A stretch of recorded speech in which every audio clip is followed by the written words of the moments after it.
Hello दोस्तों, स्वागत है आपका अनफोल्ड इंडिया में। दोस्तों, अभी तक की सबसे बहुत ही बड़ी खबर निकल के सामने आ रही है आपके सामने। ये देख सकते हैं कि जो रशिया का लूना 25 मिशन है वो फेल हो चुका है। दरअसल चांद के सरफेस पे जब प्री लैंडिंग मैन्यूवर कर रहा था उस समय जो है उससे कांटेक्ट जो है छूट गया और कुछ टेक्निकल ग्लिच सामने आ गई और जो है लूना 25 वो चांद पर क्रैश हो गया। जो एक्सपर्ट थे, जो वैज्ञानिक थे रशिया के, वो बहुत देर तक ये उम्मीद लगाए बैठे थे कि फिर से कनेक्शन जो है वो आ जाएगा या फिर जो है लूना 25 में कुछ सुधार किया जा सकता है। लेकिन जो है एट दी एंड जो खबर है वो यही सामने आई और फिर जो मॉस्को टाइम है उसने भी ये क्लैरिफाई कर दिया। ये देख सकते हैं आप, आपके पास आर्टिकल चल रहा है मॉस्को टाइम का कि Russia Luna 25 probe crashes on moon. Roscosmos ने ये अनाउंसमेंट कर दिया कि जो लूना 25 मिशन है वो अब फेल हो चुका है और जो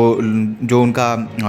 स्पेस क्राफ्ट है वो क्रैश लैंडिंग कर चुका है मून पे। दरअसल चंद्रयान 2 के टाइम भी यही हुआ था। जब हमारा चंद्रयान 2 सारे काम सही से कर चुका था, लेकिन 2.1 किलोमीटर जब डिस्टेंस रह गई थी तो उस समय जो हमारा चंद्रयान 2 है उससे हमारा कनेक्शन टूट गया और जो हमारा चंद्रयान 2 है वो 95% तो सक्सेसफुल हो गया था, क्योंकि हमारा जो ऑर्बिटर है वो तो सही से काम कर रहा था, लेकिन जो लैंडिंग है वो सही से नहीं हो पाई। और जो रशिया का लूना 25 है वो जब 18 किलोमीटर दूरी पर था तो जो प्री लैंडिंग मैन्यूवर करना था, जब प्री लैंडिंग ऑर्बिट में पहुंचाना था जो लूना 25 को मून के प्री लैंडिंग ऑर्बिट में, तो वो प्री लैंडिंग ऑर्बिट में पहुंचने में जो है लूना 25 वो नाकाम हो गया। और ये कल शाम की घटना है और उसके बाद से जो रशियन वैज्ञानिक हैं वो कांटेक्ट साधने की कोशिश कर रहे थे, लेकिन कांटेक्ट नहीं हुआ और अंत में जो है रॉसकॉस्मॉस ने ये बता दिया कि जो लूना 25 मिशन है उसको फेल डिक्लेयर किया जा चुका है और जो रशियन वैज्ञानिकों की इतनी ज़्यादा मेहनत है वो जो है अभी फेल हो चुकी है और लूना 25 चांद पे लैंड नहीं कर सकता है ना। यहाँ पे भारत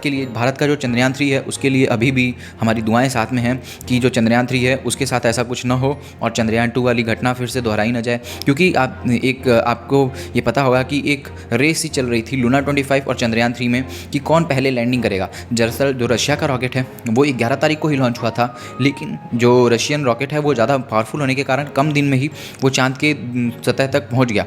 चांद के ऑर्बिट में। लेकिन जो चंद्रयान 3 है उसको हम जिस रॉकेट से भेजे थे वो रॉकेट उतना पावरफुल नहीं था, इसलिए हमको इतना ज़्यादा टाइम लगा। और 23 अगस्त को जो लैंडिंग है शाम के 6 बजे वो हमारा शेड्यूल्ड है कि जो चंद्रयान 3 है वो लैंड करेगा, लेकिन जो लूना 25 उसका 21 अगस्त को ही था और कल जो है प्री लैंडिंग मैन्यूवर करते समय ये जो है फेल हो गया। लेकिन अब हमारे चंद्रयान 3 की अगर बात करें तो चंद्रयान 3 जो है वो 23 अगस्त को तो लैंड करना ही है, लेकिन उसको भी इसी सारे प्रोसेस से होके गुजरना है। और जो इसरो के वैज्ञानिक हैं वो इन सब चीज़ों को भी एनालाइज करेंगे कि आखिर क्या चीज़ हो गई रशिया के लूना 25 के साथ जिसकी वजह से जो है लूना 25 लैंड नहीं कर सका। तो वो सब चीज़ें जो है वो इंडिया के चंद्रयान 3 के लिए एक सीख की तरह काम करेंगी कि हमको वो सारी चीज़ें दोहरानी नहीं है जो कि रशिया के लूना 25 के समय हुआ। नाउ अभी बात किया जाए तो हमारा जो ऑर्बिट है, जो हमारा चंद्रयान 3 है वो मून के ऑर्बिट से 25 किलोमीटर की दूरी पे है और 3 दिनों बाद जो है वो 23 तारीख को उसकी लैंडिंग करनी है और वो दिन हर भारतीय के लिए प्राउड वाला दिन होगा और हम सभी बहुत ही बेसब्री से इंतजार कर रहे हैं। और एक बार जो हमारा चंद्रयान 3 लैंड कर जाएगा,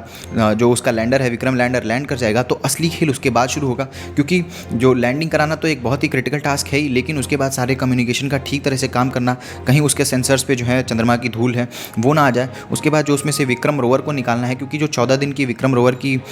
जो प्रज्ञान रोवर है उसकी जो लाइफ है 14 दिन की, उस 14 दिन में उसको सारे एक्सपेरिमेंट परफॉर्म करने हैं। तो इसरो के वैज्ञानिक बहुत ही इस सब क्रिटिकल नज़र से देख रहे होंगे रशिया के मिशन की, ताकि इंडिया के मिशन में वो सारी दिक्कतें जो हैं ना आए। ना आपका क्या कहना है इस बारे में कमेंट करके बताइएगा, और कैसा लग रहा है आपको रशिया का मिशन फेल होने पर। मुझे तो पर्सनली बहुत ही दुख हो रहा है ना। आपका क्या विचार है कमेंट करके बताइएगा। हमारे चैनल को सब्सक्राइब करना मत भूलिएगा। मिलते हैं आपसे अगली वीडियो में, तब तक के लिए जय हिंद, जय भारत।